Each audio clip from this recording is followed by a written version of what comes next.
प्रिय दर्शकों, आज मैं आपको नवरात्रि पूजन विधि बताने जा रही हूँ। कहते हैं जब भी संसार पर अंधकार बढ़ता है, जब भी अधर्म का बोलबाला होता है, तब माँ शक्ति स्वयं अवतरित होती है। नवरात्रि का पर्व उसी शक्ति का उत्सव है। यह सिर्फ त्योहार नहीं बल्कि वो समय है जब हर वक्त अपने घर और दिल के दरवाजे माँ दुर्गा के स्वागत के लिए खोल देता है। नवरात्रि की सुबह बड़ी पवित्र मानी जाती है। जैसे ही सूरज की पहली किरण धरती को छूती है, भक्त स्नान कर स्वच्छ वस्त्र धारण करते हैं और अपने घर के कोने कोने को गंगा जल से शुद्ध करते हैं, मानो पूरा घर माँ के आगमन के लिए तैयार किया जा रहा हो। पूजा स्थान पर माँ की तस्वीर या मूर्ति को स्थापित किया जाता है और फिर की जाती है घट स्थापना। कलश में शुद्ध जल भरकर उसमें सुपारी, सिक्का और अक्षत डाला जाता है। ऊपर नारियल और आम के पत्ते रखे जाते हैं। यह कलश माँ दुर्गा का प्रतीक होता है और 9 दिनों तक ऐसे ही पूजित रहता है। इसके बाद अखंड ज्योत जलाई जाती है। यह दीपक केवल आग की लौ नहीं बल्कि विश्वास और आस्था की ज्योति है।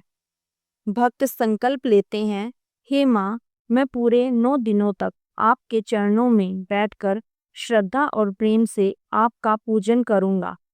इस क्षण में मन की सारी नकारात्मकता मिट जाती है और जगह ले लेती है भक्ति की शक्ति। नवरात्रि का हर दिन माँ के एक नए रूप को समर्पित है।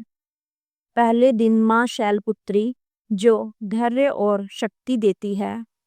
दूसरे दिन ब्रह्मचारिणी जो तपस्या और ज्ञान का वरदान देती है। तीसरे दिन चंद्रघंटा जिनकी घुंघरियों की ध्वनि से सारी बुराइयां दूर हो जाती हैं। चौथे दिन कुष्मांडा जिनकी मुस्कान से ब्रह्मांड की रचना हुई। पांचवें दिन स्कंद माता जो मातृत्व और वात्सल्य का प्रतीक है। छठे दिन कात्यायनी जो हर संकट से लड़ने का बल देती है। सातवें दिन काल रात्रि जो अंधकार और भय का नाश करती है। आठवें दिन महागौरी जो शांति और पवित्रता का वरदान देती है।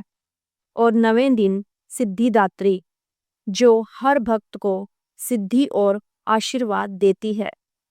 भक्त सुबह शाम आरती करते हैं, भोग लगाते हैं और भजन गाते हैं। कोई दुर्गा सप्तशती का पाठ करता है तो कोई देवी कवच का, तो कोई केवल माँ का नाम लेकर जय माता दी कहता है। माँ के लिए भाव ही सबसे बड़ा भोग है। फिर आता है नवरात्रि का सबसे पावन क्षण, अष्टमी और नवमी का दिन। इस दिन घर घर में कन्याओं को बुलाया जाता है। छोटी छोटी बालिकाएं जिनमें स्वयं माँ का रूप विद्यमान माना जाता है, भक्त उनके चरण पूजते हैं, भोजन कराते हैं, उपहार देते हैं और आशीर्वाद पाते हैं। यह परंपरा हमें याद दिलाती है कि शक्ति स्त्री में ही विद्यमान है और उसका सम्मान करना ही सच्ची भक्ति है। नवरात्रि का समापन विजयादशमी या दशहरे के दिन होता है।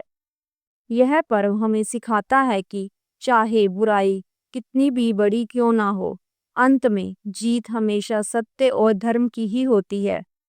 यही दिन है जब माँ दुर्गा ने महिषासुर का वध किया और भगवान राम ने रावण का संहार किया।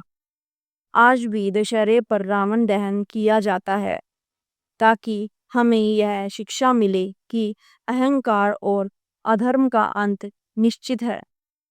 इस तरह नवरात्रि का पूजन हमें न केवल माँ दुर्गा का आशीर्वाद देता है, बल्कि हमारे जीवन को भी प्रकाश, शक्ति और समृद्धि से भर देता है। जो भी भक्त सच्चे मन से माँ को याद करता है, माँ उसके जीवन से दुख और भय मिटा देती है।